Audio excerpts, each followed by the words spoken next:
Good afternoon and welcome to today's Adweek webinar, where we'll be unpacking a marketer's guide to AI-powered segmentation. Today's webinar is sponsored by Resonate. I'm Danielle Moore, Senior Manager here with Adweek's Content Studio, and I'll be your host today. Today's presentation should go somewhere in the 30-minute range, after which we may have time for audience Q&A. So if at any point you have a question for our speaker, just use that Q&A tool right beneath the video window on your screen. We'll get to as many questions as we can at the end of the presentation. And here at Adweek, we know the world of marketing and advertising moves fast. And at Adweek's Brand Week event, taking place at the end of September in Phoenix, Arizona, we'll gather CMOs, creative social media mavens, and industry powerhouses. And as a special offer for our Adweek webinar audience, you can book a pass today at brandweek.com and use code webinar20 to save 20% off. You can find all that info linked below in the event resources area, so check that out. Today's webinar is being recorded, and the on-demand recording is available to all registrants. We'll email you that link later today when it's live around 3:30 Eastern or so. And if you would like a PDF of today's slides, you can find those in the event resources area right beneath the video window on your screen. As always, if you enjoyed today's webinar, definitely check out the full Adweek webinars calendar at adweek.com/webinars, also linked below. Now, let me introduce you to today's speaker. We're happy to welcome back Erica Podesta-McCoy, CMO at Resonate. Erica is a global marketing executive experienced in building brands, facilitating growth, and driving revenue in the high-tech, telecom, manufacturing, energy, and hospitality sectors across North America, Europe, and Asia. All right, we've got a lot of great content to dive into today, so let me bring Erica up on screen here to get us started. Welcome, Erica. Thank you so much for joining us today. I'll hand it over to you. Thank you so much for having me. I love getting together with the Adweek audience, and I can't wait to get feedback and questions. We have such a great topic today, a marketer's guide to AI-powered segmentation. Such an exciting topic, especially just thinking back to all the things that we care most about as marketers. And segmentation is one of those things. And mixing it up with AI, I'm sure has got everybody really excited. Actually, I'm sure you might be thinking, why am I listening to another thing about AI? But I'm going to tell you why. So if you don't know who we are Resonate. We are actually a pioneer in AI-powered consumer data and intelligence. We've been doing this for a long time, not new to the game. Ray is our cutting-edge AI infrastructure that actually powers all that we do in terms of producing this great data set called Resonate Elements, about 15,000 things, about 250 million US consumers, and our Ignite platform, which is a great way to access, analyze, and act on this data. But if you don't know us, you'll get to know us after this. Let's get started. Does anyone remember what this is? I know you were just thinking, I signed up for this webinar. I didn't think I was going to have a flashback. Or maybe you're like, I have no idea what this is. And if that's the case, I'm way, way, way older than you. But this is storage, actually, memory. It's a disk. We used to have to use these. This is way before the cloud. This is way before unlimited amount of storage. We all now have so much data and so much data being stored. It's hard to even imagine that there was a time when things were this small with just a 1.4 megabytes. Insane. There's really a ton of data stored and just gets bigger and bigger. These are now zettabytes, so way beyond the old days of megabytes or gigabytes or anything that tetrabytes, right? Zettabytes. And if you think about it, you have so much data on your customers, on consumers, on potential data that you're trying to navigate through. And you have so much technology that you're trying to use. All this data is probably sitting in silos across your ecosystem. It's probably sitting in a wide variety of systems and technology. Just to name a few, your CRM, your CDP, your CX system, your customer service system, right? All of this great data, but none of this data actually being able to influence your segmentation or to be actionable in your segmentation, which is so frustrating. But this is why we're here today, to solve this problem. Now, if you're wondering what this chart is, if you're familiar with the MarTech landscape, now this is just not even 2024. This was just through November of 2023. At that time, there were 13,000 different software companies. And that big leap that you see between 2023 and that edge of 2023, it's just AI-powered software solutions alone to yourself, not another piece of technology, not another conversation about AI, not more talk about AI and data. But yes, because it's important that we understand it, because this data, this massive scale data locked in all these different places, is actually preventing you from seeing your audience in a clear way. It's preventing you from seeing the forest through the trees so that you can target, diagnose, understand, engage, target more effectively. And it's keeping you from connecting with your audience and creating a love of brand. So we do want to talk about how marketers today can effectively engage and grow and retain customers, because AI powered segmentation is really the key to that. And that rich, recent, connected data that you can have now will actually help your segmentation drive revenue, not just live in a PowerPoint or back in the old days when I had binder. Do you remember binders? Probably don't even have a binder anymore, right? This is the power of AI, taking your data and making it actionable through segmentation. Because listen, your audience is made up of humans at the end of the day. And humans, like you and I, are subject to a wide variety of dramatic forces.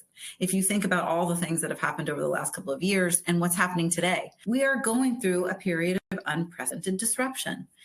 It is manifesting itself in a wild series of ways. In realities, many of you know what this is like. Things have never been better. Our economy is really strong. The stock market is going great, but somehow I'm spending more money at the grocery store all the time. I cannot leave the grocery store without spending at least $100, and I have hardly bought anything. Right? So it's a conflicting reality. Things are supposed to be good. We're supposed to be doing well. The economy is going strong, but why does it not feel that way? And it crosses into alternate realities, or now shifting realities, right? What is happening in our society? What's happening in the market? What's happening with finances? What's happening with non-realities? This is the one that really blows my mind. So many different non-realities or undiscernible reality as a result of AI. These are actually not real influencers. These are AI influencers. If you haven't met them, you should. They're repping some of the biggest, strongest, best brands out there and making money doing so. In fact, some of them make a lot of money doing so. Look it up. They earn a lot of money. But this is really where we're not going to talk about the weird thing about AI. We're not going to talk about where AI is not more human. We're going to actually talk about how AI can make things more human, congruent, but it's not. AI is the power to deal with these vast sums of data and make your segmentation human segmentation, actionable segmentation. Think about personas is not really very human. I love this one, the suburban moms on the move. Okay, obviously they're female, they live in the suburbs, they're moving, no doubt. They're probably moms, they have children. In that case, they're going to be moving around. I happen to be a suburban mom on the move, and I'm sure I don't fit into any of these said categories. Millennial non-dads, Gen Z social addicts, active boomers in retirement. Of course they're active and they're in retirement and they're boomers. Yes, nothing surprising about this, right? This is what we've lived with for a long time, but that's not really what's real, right? If I say, hey, your audience is Hispanic, that's not really going to help me understand Hispanic suburban moms on the move. And even that doesn't help me really understand who my audience is. They look different, they act different, they behave different, they have different preferences. We can have a two big box, Hispanic, suburban, moms on the move that will behave and prefer and have different intention, right? Intent that's completely different. Even though demographically, ethnographically, they seem very much the same. And this, again, is where it gets really exciting with AI. When you look at these two different audiences, they, on the surface, look very, very similar. Household income is similar, the age is similar, the number of children is similar. But other things under the surface, the things that you really want to discover, the things that will drive differences in acquiring, growing, and retaining customers in your segmentation are those things that are discoverable by AI. Who has high discretionary income versus low discretionary income? Who is a Walmart shopper versus an Amazon Prime shopper? And when will do they use both? What are their personal values that drive them? What are their shopping behaviors? Are they coupon users or are they organic shoppers? How else do they spend their time? Right? Are they cord cutters? Do they want safer schools? Do they care about, what are their big values that are driving them? Do they care if their brand actually ascribes to those values? All of these things are really made up of humans, but the data you're using is very non-human. And the purchase drivers will be different as well. We don't want to stop at Hispanic, millennial or moms on the move in the suburbs. We want to look at different drivers. So if you're Mexican American, you may care about products being popular.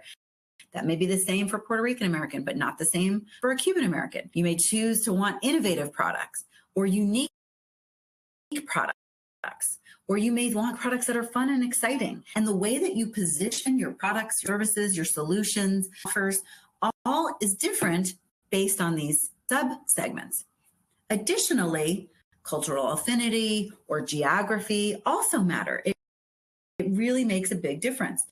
If I have a San Antonio or an Austin-based audience compared to a Hispanic Miami-based audience, I'm going to find two different things. There may be I speak or what I want or where I expect to receive my communications. In San Antonio, I speak English first, but I also speak Spanish. In Miami, actually cultural figures. There are nuances that are really, really important to discover, and not just discover, but make them actionable. And that's really why AI-powered segmentation is key to growth, because the AI helps you get better segmentation, more finer, more nuanced micro-segmentation, but it also ensures that your segmentation is actionable. So not only do you know, but you can target those audiences, and then you can engage those audiences. Traditional segmentation is giving way to much deeper, more dynamic segmentation that's powered by AI, taking the best of all of the things we care about: geographic segmentation, behavioral segmentation, demographic segmentation, psychographic, together and shaping the human understanding that you can use to drive human connection and love of brand. This is where traditional segmentation gives way to deeper, dynamic segmentation powered by AI. That's segmentation that can work across your teams, across your silos, and across the life cycle. So yes, still demographic, psychographic, behavioral, geographic segmentation, all the traditional pieces, but now powered by AI.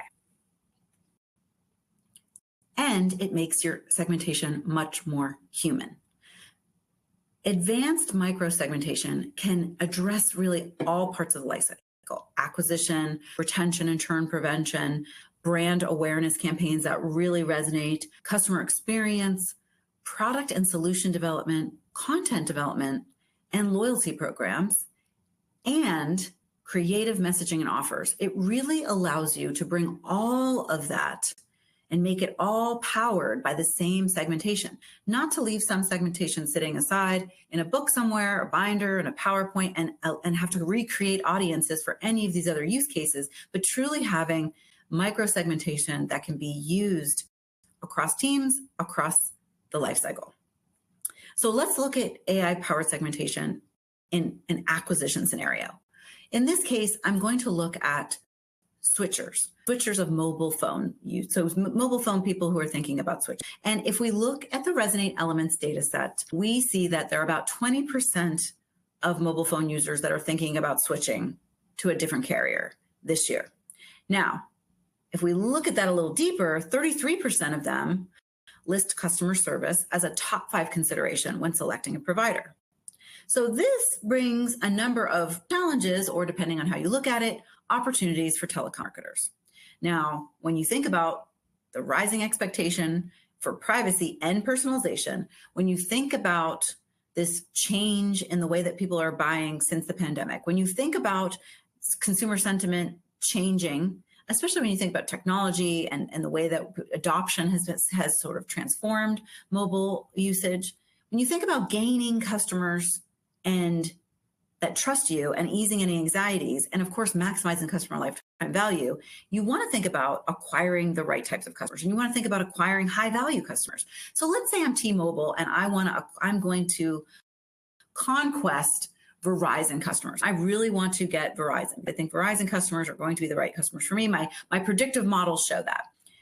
I might also want to conquest non-Verizon high-value acquisition customers that look like Verizon customers, but maybe are not quite the same. Now I've got two different segments. So I've got a segmentation schema for customers that I want to conquest or for a competitive displacement situation. And I've got multiple segments within there with different priorities, different preferences. Ultimately, they don't behave the same. Ultimately, they don't look the same. And I'm not going to find them in the same place. So if I just think about media alone, they've got different media behaviors. They are going to subscribe to different services. Maybe one's more of an Apple TV. The other one is going to care more about Hulu. So I'm thinking about how I might package or bundle services. I might think about where I might find them in my media plan. They may have different TV networks that they care about, or they may not be on any TV networks at all. They may have different social media behaviors. Both of these audiences happen to be big Reddit users, but one is definitely more prevalent on LinkedIn versus the other that's more prevalent on Instagram versus one that you're going to find on TikTok. I'm going to have different executions of content, media strategy, different types of activations that are going to make a difference when I'm looking to acquire these customers. Even when it comes to the type of apps I might bundle or services I might partner with, there's differences in terms of how these two audiences behave. I want to treat them differently so that I can optimize my acquisition strategy. In fact, I might even find that their decision-making is grounded in totally different values. So again, personal values are really what underpins your decision-making, the why you make the decision you make. And that could be a decision to buy something, choose something, advocate or abandon a brand, or even vote or protest, right? All things that will be driven by these personal values. They're very stable across culture. They're very stable across different use cases. So the Resonate personal values that we use based on the theory of personal values is a very critical psychographic type attribute to use. In this case, these audiences they have some things in common. They both are strong decision makers. They want to be seen as having authority, but they care about influence, or they care about achievement, or they might even care about stimulation or reputation. And those are different types of priorities. So the way that I craft my message, the way that I execute my creative, the way that I message, or even the types of offers that I provide in this acquisition strategy are going to be different based on these different segments. Now, segmentation is not just for pure acquisition. It can also be very effective in advertising. So let's look at an example of a new ad. Let's look at the Olympics, right? Just had the Olympics, very exciting. So let's look at Olympic ads, just like Super Bowl ads. They live forever. And so let's look at a Toyota ad for the Olympics. Let's run that video and see what we think about the ad. In a couple of days, thousands of athletes will arrive in Paris for the Olympic and Paralympic Games.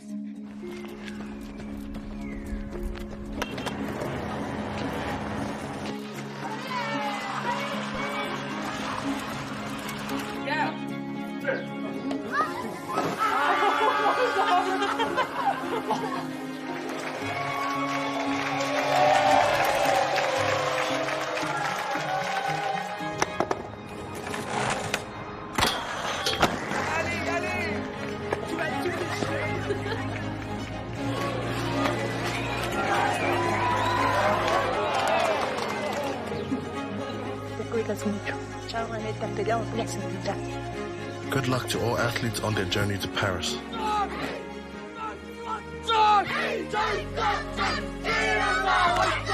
Toyota, start your impossible. Now the question is, did Toyota get it right? Did they strike the right balance to acquire those customers that they care most about and retain the customers they care most about? So first, if we look at the personal values of Toyota owners, we can see they care about nature, dependability, tradition, really a lot of the themes that ad kind of strikes for everyone. So Toyota owners will feel good about this ad that Toyota delivered, and they will help drive loyalty, perhaps upsell, buy another Toyota, etc. But what about Toyota intenders? So people that were thinking they're in the market to buy and they're thinking about Toyota. Well, they have different values. They actually care about tolerance, care about stimulation and achievement. And so right in line with talking about victory at the Olympics, but also in line with talking about tolerance when it comes to the Paralympics, or stimulation when it talks about how people care for each other, right? You can see that there's some overlap in this audience, but this ad really strikes the balance between acquiring new Toyota intenders and also retaining and growing existing Toyota owners and keeping them loyal. So segmentation doesn't have to sit separate away from your ads or your awareness programs. It could really, really work. And of course, where you play it is also really important. So if I want Toyota owners, I'm going to want to find them in, some X. I might find them on LinkedIn. But if I want Toyota intenders, I want to make sure that this ad is reformatted and is playing in Instagram. I'm using it in my reels, that I've got it playing on even in some, YouTube videos. That's where you're going to find those intenders. So equally important to create an ad that works for audiences that you have and audiences that you want, and that can be used across multiple channels. Now, what about brand awareness, right? You think brand awareness, not necessarily actionable or measurable, but when you're using AI-powered data and you're taking advantage of that data to drive your segmentation, you can have brand awareness that's actionable, measurable brand awareness. And this one time, we're going to go do a throwback. I love to do throwback ads. This is a throwback ad from Anheuser-Busch. And we're going to say, did they get it right? But first, let's watch the ad.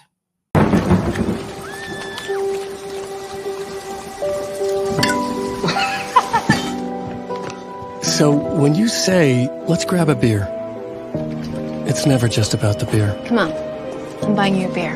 Okay. What do they say? Flight crews next door, eat a pizza. It's how you say, I'm glad we're stuck together. Here's the new friends. Lydia, we sure could use your help on this. Or, Okay. you deserve to be here. Congrats. Or, I'm really sorry. No, not yet. It's a way to say, shake it off. It wasn't that noticeable, was it? Yeah, only if you have ears. So when we're back, I can't do Friday. I got a date. Why don't you bring her here? let's remember, it's never just about the beer. It's about saying that simple human truth. Come on, let's grab a beer. We need each other.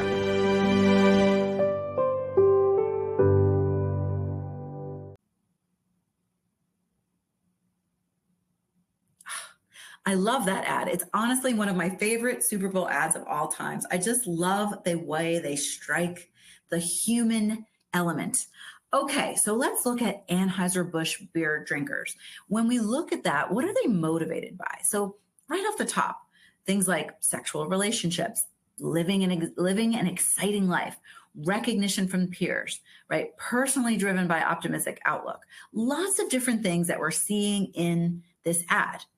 But things that we don't see is just as important when you think about non-drivers, not really caring about expressing individuality. It was a lot about teams. It was a lot about couples. It was a lot about coworkers. It's a lot about friends, right?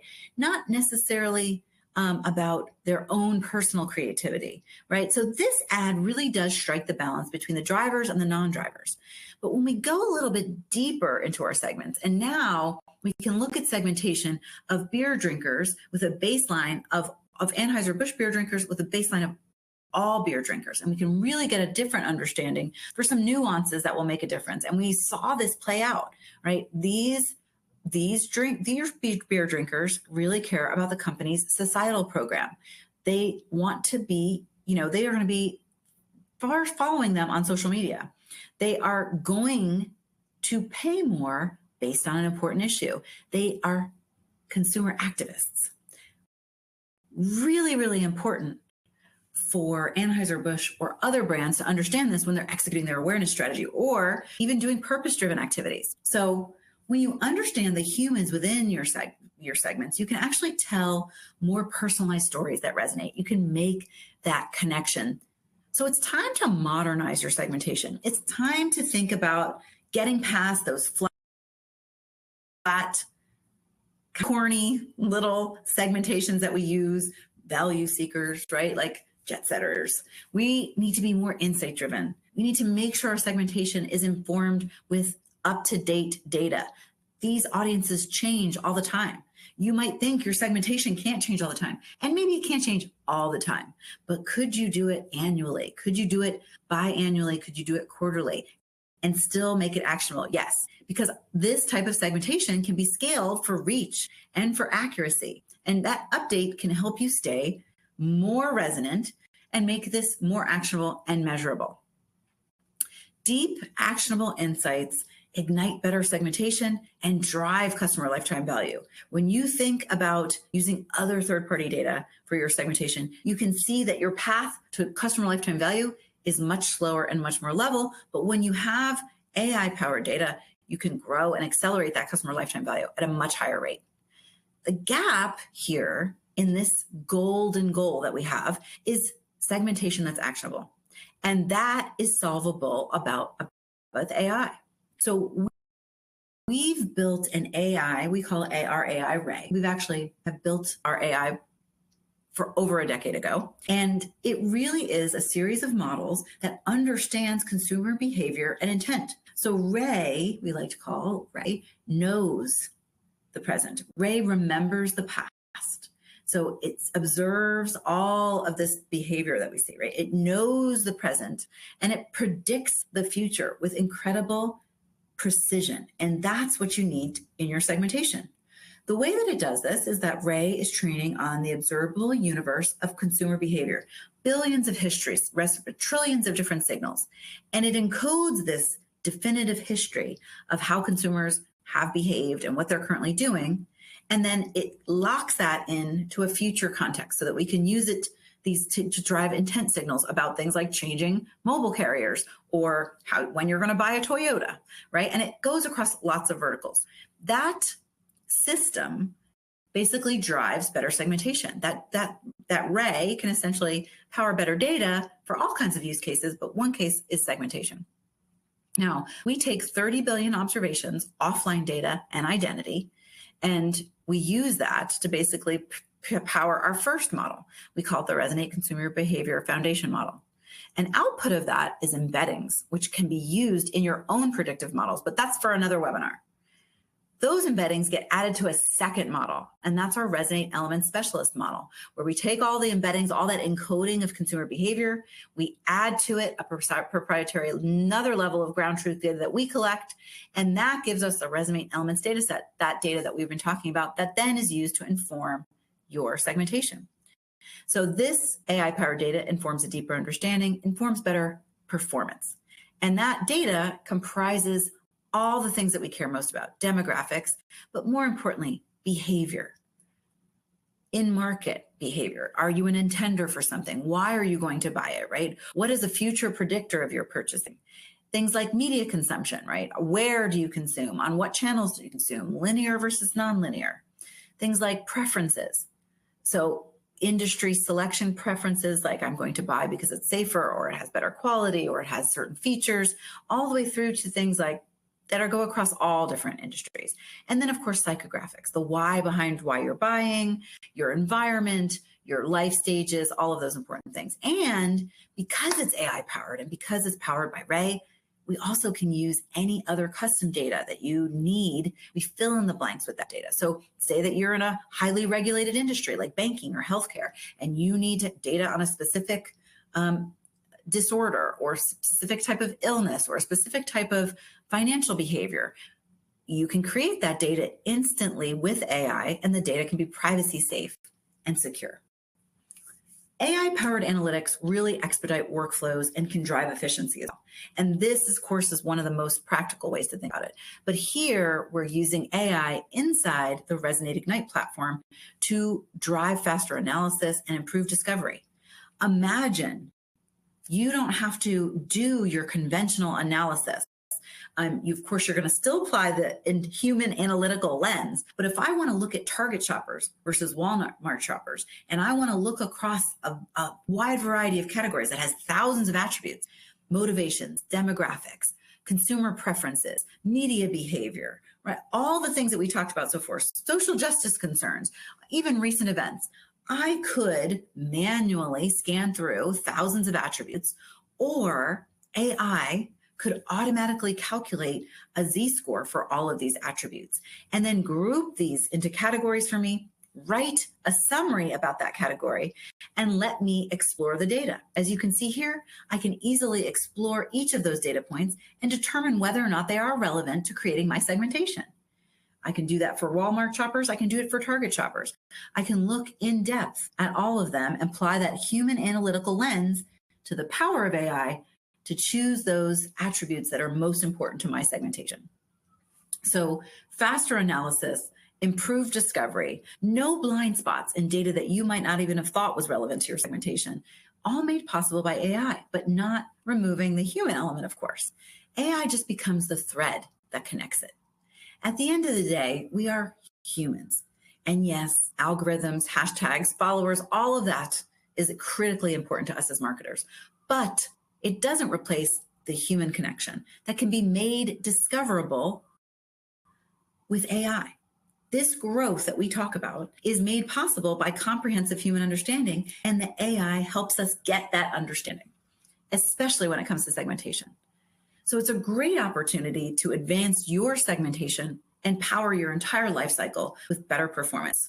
I know you're going to have questions for me. If you want to read more about this, scan the QR code and download some of our data on segmentation, on AI-powered segmentation, or pop your questions into the chat, and I know that we will be answering a few of them.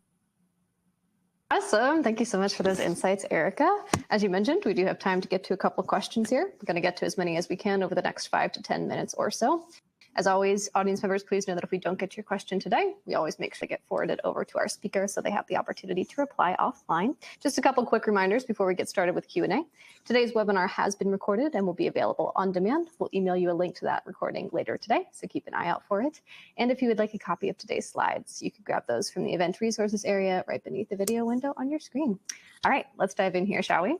So I love the level at which you discuss AI always. As you mentioned during the presentation, Resonate has been doing AI for a lot longer than a lot of people who want to be talking about AI right now.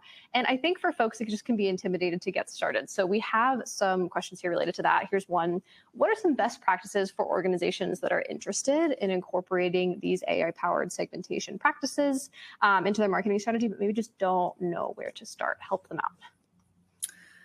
So I think actually the first step is knowing what's possible. I think for the longest time as marketers with segmentation, we've been limited to, hey, this is a big study. We're going to invest millions of dollars. It's going to take months and months, and then we're going to get it. And we love it because it's so meaningful and helpful for us. But then we can't really apply it, not directly, to all of our different activities, and we can't necessarily share it across the whole marketing organization. So it's know that this is now possible. Your segmentation doesn't have to be something that just sits in a PowerPoint presentation anymore. It can be something that is living and breathing.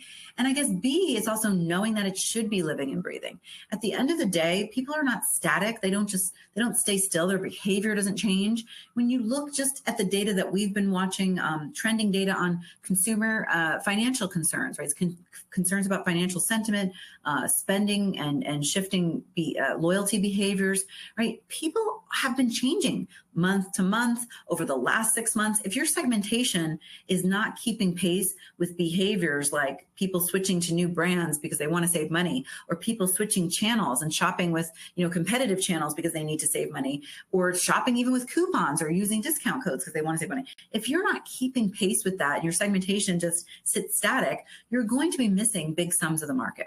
I think C, there's a lot more to discover. I think we as marketers have been used to segmentation that only goes so deep, but there's so much more to discover. And frequently when Resonate's working with clients, we often find surprising things about segments that brands believe they truly understood. There are CPG food companies that think they really, this CPG food brand, this frozen food brand always attracts this type of shopper, and no one else is doing it, and that's just who it is, right? And it doesn't allow, that type of thinking doesn't allow that your audience is evolving, your shoppers are evolving. New audiences might have picked up that brand. And so when you have a living, breathing segmentation, you can capture those types of shifts. So it's really important to just understand what's available to you.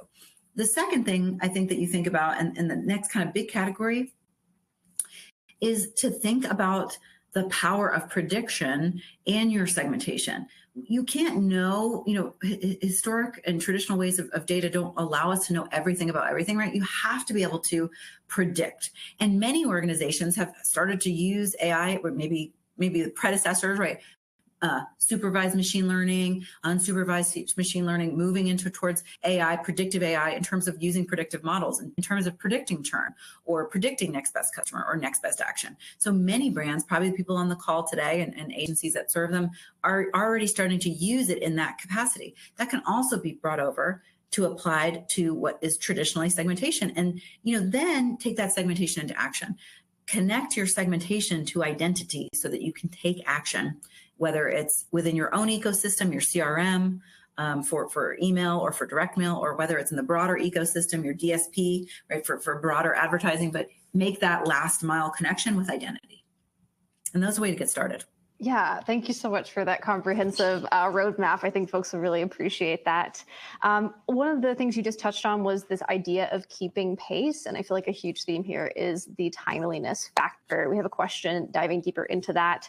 How can organizations use AI specifically to keep up with rapid changes in consumer sentiment? Obviously, you did a great job of setting the stage of showing how often the world is changing around us.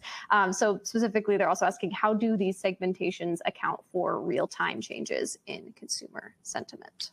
So I think you have to have a data supply that is keeping pace. So like we said before, right? Month to month may feel like it's intimidating. So even quarter to quarter, right? Things are changing. Think about, here's one of the most dramatic, we've had a series of dramatic shifts, right, that changed consumer behavior, whether it was initially the pandemic, then, initially, let's say supply chain issues. Think about the upcoming presidential election, right, is a great example. Like if we had only the selections that we had in early July, right, that was our segmentation was based on that, and it couldn't evolve to understand how have the dynamics of the market shifted now that there's new, right, people coming into the market, right? Obviously, we have a new candidate. You could not have known that was going to happen, but you can use predictive data to address it. So you have to, you need to be tapped into data that's following consumers as they're shifting, and you need to have a way of predicting what to do when you don't know what to do. So if a data set doesn't exist, right, about how do you feel about Kamala Harris for president because she wasn't a presidential candidate, you need to be able to predict that based on all these other things, and that's really where the power of AI comes in. It's the same for supply chain issues. If a certain product wasn't available, I couldn't get what I would normally buy, right? And think about, oh my gosh, what shortage of baby formula, right? Like what is the alternative, or how do I appeal to people who are used to buying this baby formula and they can't get it because of supply chain issues? It could be anything that could happen, right? Like when we've seen just about anything happen, and I'm sure there'll be more, right, to come that can change, dramatically shift that. So it's keeping pace, but it's also tapping into the power of prediction so that you have a capability to not necessarily anticipate what comes next, but also know how to address what has changed. And I think that's really probably the most powerful thing to sort of mentally shift to. So well put. Thank you for that. I really appreciated the example you shared earlier in the presentation about these suburban moms on the go, and how you could have two moms with exactly the same traditional demographic segmentation characteristics that we'd usually think of, who actually shop very, very differently and have very different values. So we have a question here related to that. I'll read it out. As AI modeling continues to develop for use in audience segmentation, what steps can organizations take to combat any potential bias that may occur in that segmentation? In other words, how do we avoid making those assumptions that we might be tempted to? Well, I think by its nature, AI-powered segmentation is looking for commonalities, but it doesn't mean that it's looking for commonalities in a conventional way. So we recently did we do a wide variety of segmentations just for thought leadership. So, a great example, if we talk about voter segmentation, it's easy to think that everyone is either a Republican or a Democrat or an independent. And if you look at, something called the voter file, or who we're registered to vote for, I may look like that must be what I am because that's what I'm registered to do. We all know that over time, we change. Our values change. Things that are concerning to us will change, right? And we may not be who we are on paper or who we're registered. And that's one example. So we do a segmentation of the entire US voting population, and it actually, with the power of AI, amounts to 10 segments. 10 different segments. So some of them are a little bit more, Republican leaning, some are a little bit more Democratic leaning, there's some that are independent leaning, but there are 10, not 3. And we found the same thing when we looked at women's health and we thought about what would it be like to segment all women across the spectrum of let's say 1,300 different data points related to health and wellness. What could we learn differently? So when you do that with AI is looking for those things. They're looking for the things that make those segments common. They're not necessarily looking to say, well, they are a certain age, so these women of a certain age must only care about things related to having children or things related to birth control or things related to menopause, right? Like if you start with that conventional thought process, you're going to land on conventional thinking.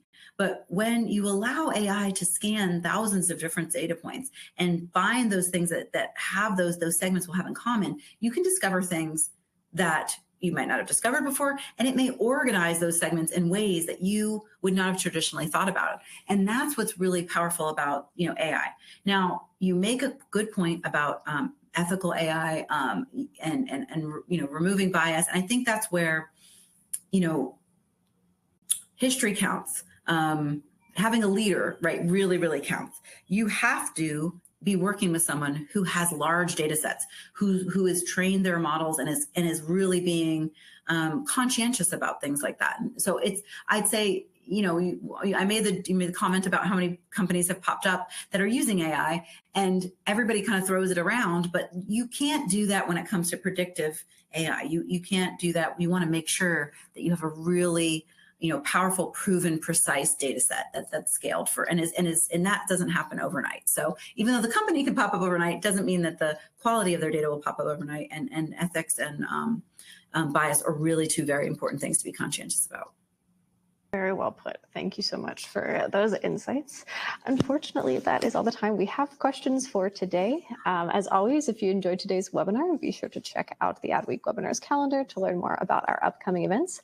I'd like to thank our sponsor, Resonate, and our speaker, Erica, for being here and for letting us pick your brain today. Again, huge thank you to our audience for being on, and we look forward to seeing everyone at an upcoming Adweek webinar. Thanks all.